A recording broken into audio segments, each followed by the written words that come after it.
Hula ni Jay Costura kay Antoinette Gale, nagkatotoo nga ba? Maraming netizens ang kinilabutan sa umano'y naging hula ng kilalang Nostradamus ng bansa na si Jay Costura sa social media personality na si Antoinette Gale. Noong January 9, nang i-upload ni Jay Costura ang kanyang naging pagbabasa ng baraha sa couple vlogger na sina Antoinette Gale at Wams Cruz, at isa nga sa naging prediksyon nito ay ang tungkol sa kalusugan ng magkarelasyon, partikular na kay Antoinette. Sa bahagi ng nasabing vlog, pinayuhan ni Miss J si Antoinette na agad magpakonsulta sa isang OB-GYN dahil sa nabasa nito sa kanyang baraha. Pahayag ni Miss J, gusto kong magpatingin siya sa OB-GYN. Natanong rin noon ni Miss J kung wala raw bang nararamdamang bukol si Antoinette o pain sa matres ang vlogger.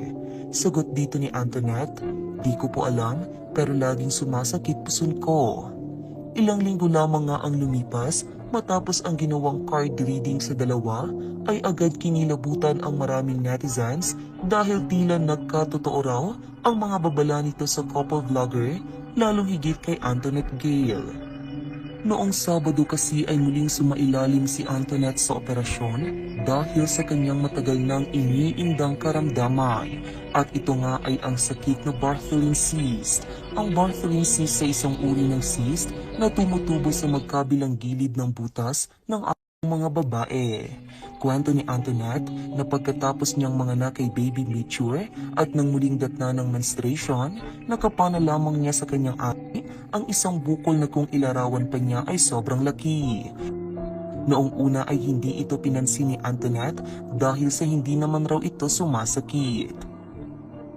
Ngunit kinailangan nga itong operahan dahil ayon sa pagkukwento nito ay mas lalo itong lumalaki kapag napabayaan at mas nagdudulot ng sakit.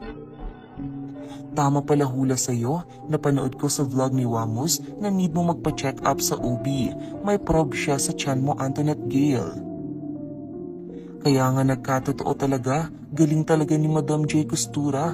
Pagaling ka, Antoinette, get well soon. Galing ni Jay Costura, nagkatotoo nga ang hula sa inyo. Get well soon. Nakakatakot, di ba? Ito yung nahulaan ni Miss J. Sa ngayon ay nagpapagaling na ang vlogger galing sa kanyang operasyon.